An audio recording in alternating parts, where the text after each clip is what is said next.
Now, This Week with Bob Mueller on News 2. This week, fentanyl is, continues to be the big driver of these overdose deaths.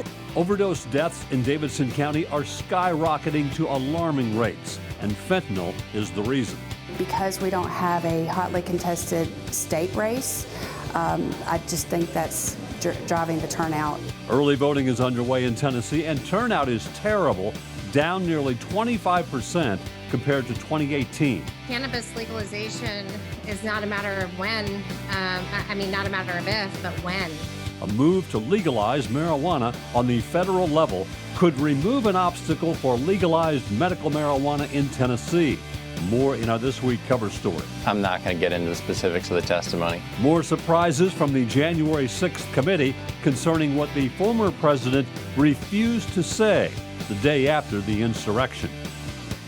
Hello again and welcome to another edition of This Week. In Washington, Senate Democrats are pushing a bill to legalize marijuana at the federal level. That would eliminate a reason some states, like Tennessee, oppose legalizing medical and recreational marijuana. More in our This Week cover story. But first, a look at the other political headlines of the week. Tennessee early voter turnout has been very, very low this year. It's down nearly 25% compared to 2018. News 2's Chris O'Brien examines the voter apathy. Joe Rucker has been a poll worker for more than 15 years. When I retired, I always said I wanted to give back to the community. And so I thought this was a good way of giving back to the community. Most elections, she's pretty busy. This year is a little different, though. It's been so slow, she's had time for a passion project. I don't really want to say it on camera, but I will. I've knitted 2 hats. Throughout the entire state, early voting numbers are down nearly 25% compared to 2018 and 2014. At this point in 2018, over 300,000 people statewide had voted early. As of yesterday, it was just over 200,000 for this election. Whether it's the sheer size of the ballot, the lack of competitive races, or something else, something is keeping voters away from the polls. Here in this Wilson County precinct in a presidential year, they see 1,200 voters per day. Today, as of about noon, they saw 120. Elections are typically driven by the contest on the ballot.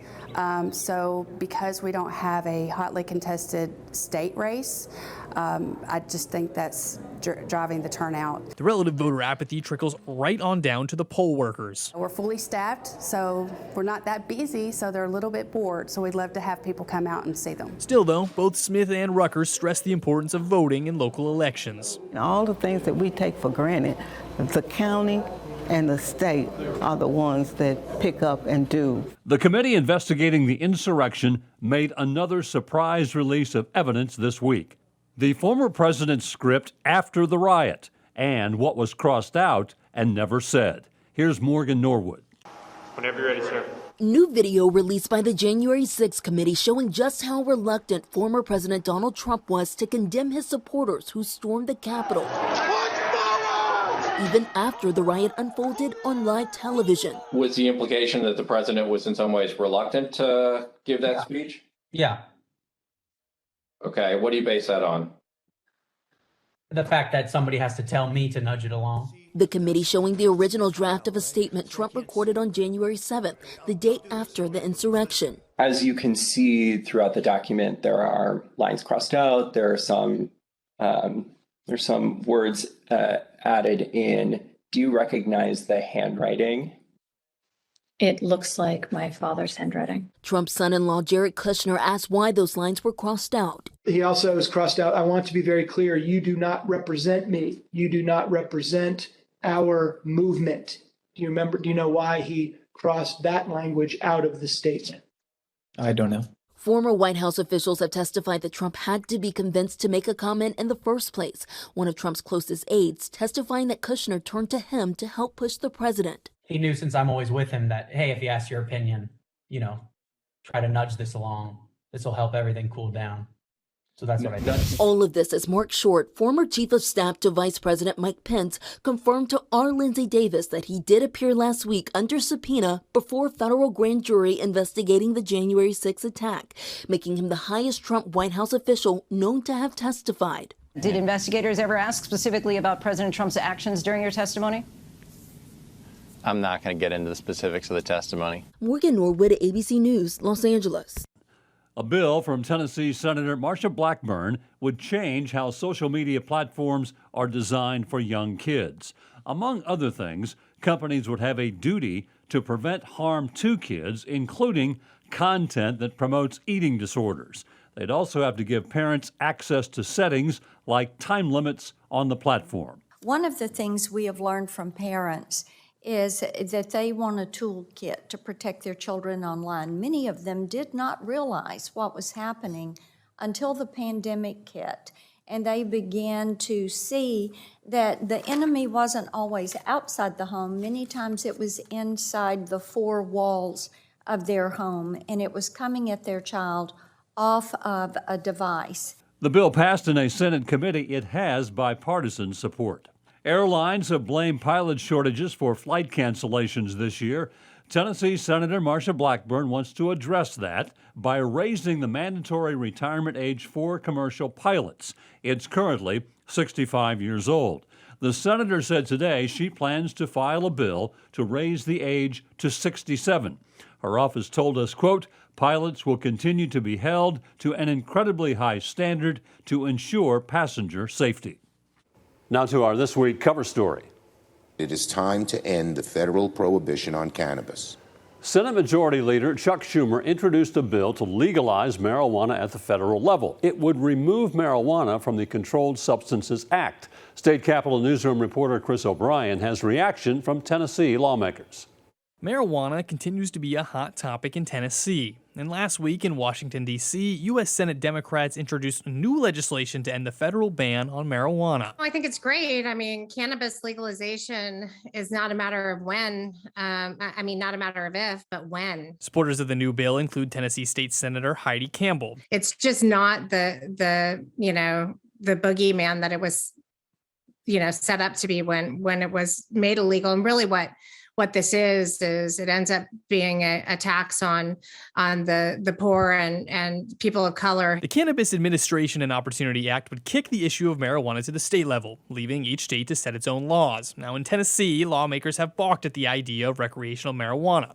One of those is Senator Becky Massey, who supports medical cannabis but not recreational. Oftentimes, some of the states that first did medical cannabis, basically it was more or less a ruse, just kind of a facade for recreational marijuana. Massey has several family members who she says could have benefited from medical marijuana prior to their deaths. The medical cannabis wouldn't have cured them, but if it had helped ease their transition. But she says recreational is a step too far, calling marijuana a gateway drug. We have major drug problems as it is, and we got so many people overdosing, and it typically is for recreational purpose, it does tend to be a gateway drug. An MTSU poll from 2018 says more than 80% of Tennesseans support at least medical marijuana. Welcome back to This Week. I'm pleased to be joined by District 12 Metro Council member Aaron Evans, who is visiting here on This Week for the first time. Thank you and welcome. We're talking about the deadly fentanyl issue, and it's getting bad here in Tennessee. You know these issues. Drug overdoses in Davidson County. For the first 29 weeks of this year, 161 overdoses per week, which is actually down from last year, which was 182 a week. Those are alarming numbers. Definitely, and I think that one of the reasons I got interested in this issue related to my work as chair of the Public Health and Safety Committee this year is really the impact that I'm seeing in the community.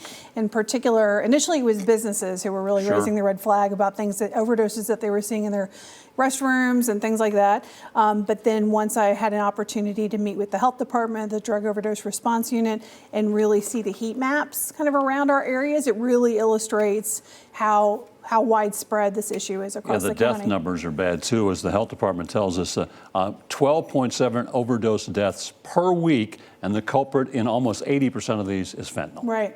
Exactly, and it's fentanyl is continues to be the big driver of these overdose deaths, and then so really we need to continue to sound the alarm with residents that we need to be prepared as residents to not only call 911 if we think Right. something is happening, but also, if you're at home, with a child or somebody in your household or a neighbor down the street or something like that, we all have to be aware of what the symptoms are and be prepared to take action. This week, the Metro Council stepped up a special called meeting just to deal with fentanyl. You heard from healthcare providers, you heard from overdose victims, survivors, and those who didn't survive, their relatives.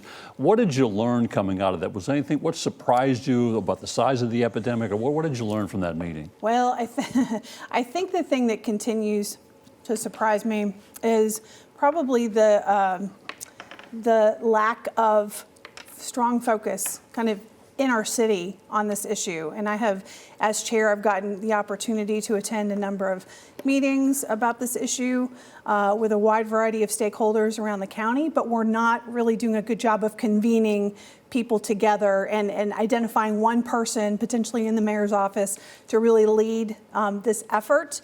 I don't think that there is strong enough leadership on the health department side to do it, and we need really to identify one person that's going to bring all these people together and come up with a strong plan, because the state's enabled us to do some things that we couldn't do before. I saw a comment you made too, besides the health department and the city, but you said that this is one of those issues that you feel the council's having a tough time getting its arm around compared to maybe other issues, because this one's, it's expensive, it's expanding, it's a growing issue. It's just hard to wrap your arms around it. Right. It's difficult, I think, because when you think about people that may be overdosing, if it hasn't impacted you directly, it may feel out of reach to be able to provide some leadership around the issue, because it's not like we're doing a zoning change or we're doing something that's really simple in the big scheme of things. This is a really complicated issue. And how do we, as council people, think about, one of our speakers tasked us all with thinking about, what are you going to do in your district to help spread the word on this issue? And I think that's an important question that everybody should be asking themselves. You talked about the heat maps, as it were, of fentanyl. Is there a hot spot? Is it citywide? It's citywide, but there are areas of town that are stronger concerns. And so one of the things, the outcomes of the special called meeting is an organization. It's ROPES, which is Regional Overdose Prevention Specialists. So they go out and they do training around identifying when an overdose is happening, and then how to respond as a resident, with Narcan, and to make that available to people. And so I am setting up 3 additional sessions with a ROPES coordinator to come out into the community. So we're starting in Hermitage, and then we'll also go to Antioch and Madison. And those are 3 of the identified hotspots. Dovetailing currently. the resources, as it were. Exactly. You did hear from some victims and from those who lost loved ones from this. What did their stories tell you about the scope of this epidemic? Well, really that, not necessarily, I think, people understanding, that one pill can kill you. It's not like in the olden days when I was a younger person, where there was recreational drug use that was, relatively safe in the scheme of things. I mean, now really you could take one pill and die. And so that is a huge, I think, learning for people to hear, especially from, the family members that have lost loved ones. And then also too, if you're thinking about family members who have lost people that have gone into kind of a recovery situation, how much effort it takes beyond that. It's not like you go through treatment one time and you're good to go forever. Fentanyl has been around maybe 10 years, maybe a little bit longer than that, but typically, or for a while anyway, it seemed to be more of a rural issue. It's statewide, it's citywide, it's Memphis, it's Nashville. It's all over now. Right, exactly. And I think that this is an area of opportunity between Metro Nashville and the state. I have been told and I have experienced that this is an area where there's alignment between the state health department and Metro Health. And so there's opportunity to kind of tap into resources and professional capabilities at the state level. And so that's something I know that I am personally going to look into further, and hopefully that'll be something that we can continue to look at. Was part of the discussion, and obviously, drug abuse and drug substance abuse are delicate issues. People get addiction, but is part of the discussion, apart from some of the people who overdosed, not realizing that they were involved with fentanyl, they were taking heroin or something else, and it was laced. They didn't know that. Right, because they were sold, one type of drug. But weren't told it had fentanyl, contained fentanyl. Right, exactly. And then you don't know unless you're out there testing it. And even then, fentanyl test strips, which is something that the state decriminalized with this last legislative session, even then, you don't truly know necessarily. It's very dependent on, where the drugs are coming from and a lot more intricate details than I'm really experienced with. But I know even then you've got to be very, very Law careful. enforcement surprised me with this, but because they say it does exist, but Narcan parties where in some places people don't worry about overdose because they have access to Narcan. And what does that say about the mindset and maybe the addiction of this drug that they're willing to risk it knowing that they'll probably be okay if they have Narcan? I mean, I think one of the things that illustrated yesterday was Sergeant Hotz from MNPD kind of speaking to the idea that, you know, with the power of fentanyl and carfentanil, is that sometimes one dose of Narcan is not enough. You need more than one. And so you're getting into very dangerous territory then if you're trying to make a judgment call, not really having an idea about the source of, you know, what's coming to you. And there's a danger for law enforcement dealing with this as well as they respond to this because the drug is so deadly. Certainly, there is a danger to law enforcement. You know, law enforcement in general, I think, has they're able to protect themselves. They're not ingesting the drug and those kinds of things. But you know, really, the key danger is for people that are taking something and don't know what's in it. You talked about getting your arms around this as the Metro Council, the city, everybody involved. What's it going to take? Is it education? Is it more money to deal with drug addiction? Is it treatment? What is it going to take? I think it's going to take all those things. There's a couple of plans circulating with the mayor's office now. One that was grown out of our Health Equity Bureau and the Health Department, and then one that comes from BWAC, which is the Behavioral Health and Wellness Advisory Council. And I've seen one plan, I have not seen both plans, but I understand that the plan from behavioral health side is really focused on addiction services and getting people into treatment immediately. But the opioid settlement dollars that Nashville received, I think that was a key moment yesterday too, is our former mayor mentioning that it's not going to go very far, you know, when you start to calculate how much things cost. And so we're really going to have to scrutinize that, how to get the most bang for our buck out of that money. And at the same time, look at how can we raise the education, the awareness. You know, there's focus on the health department side about kind of the upstream of education and how can kids learn about this issue and families and everything else, which is certainly a high priority. And I think in the end, you know, we have to also make sure that we're catching people before, you know, they die as a result of this. And so you got to do both, you know, at the same time. I've talked with law enforcement and investigators who are fighting this hard, but they tell me they feel they're losing this battle. Is it getting worse out there? Well, I definitely think if you speak to law enforcement, I mean, the death side is significant for them, and that's a very difficult job to navigate people that we were not able to save via law enforcement or via, you know, the family members that may have been around. And so that's a huge concern, which is one reason why it's so important for all of us to have awareness and to start to figure out how we can be prepared in case we see something or if something's happening in our own homes. Finally, are you optimistic that this group effort will happen, that we can get hold of this really epidemic that's out there? Well, it's an excellent question. And I will say I'm always optimistic, but I believe that we need some stronger attention and focus. Now, I can only do so much at my level. I got to have support from the mayor's office, and we need kind of some top-down emphasis on this too. And so hopefully we're going to get that. Erin Evans, District 12 Metro Council member, appreciate your time and your insight. Thank you very much. Stay with us. This Week continues in a moment.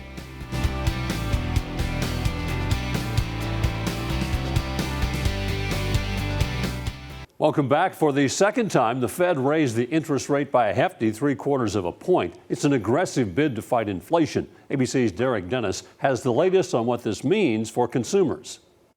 Following its latest two-day meeting, the Federal Reserve is raising interest rates as it looks to tame inflation. Today, the FOMC raised its policy interest rate by 3/4 of a percentage point. The increase means borrowing for everything from mortgages to car loans and credit cards will be more expensive. The average credit card balance right now is about $5,010. If you're only making the minimum payments with this new rate hike, your APR is likely to jump from about 17.25% to 18%. That means an additional $283 in interest you have to spend to pay off that balance. One positive for consumers, they will likely see slightly higher interest earned on their savings. This marks the fourth rate hike from the Fed so far this year, and there are some indications these increases are having an impact. Walmart has cut its profit outlook, saying customers are spending less and gas prices have been on the decline. The national average now stands at $4.33, down 16 cents in the past week.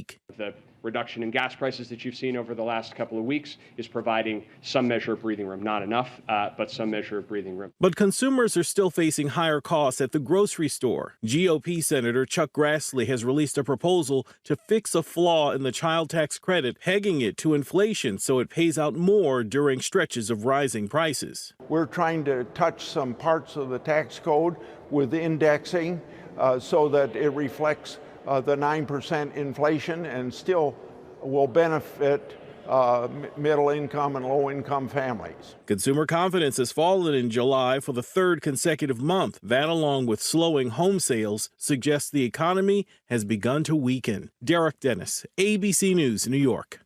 And stay with us. This Week continues in a moment.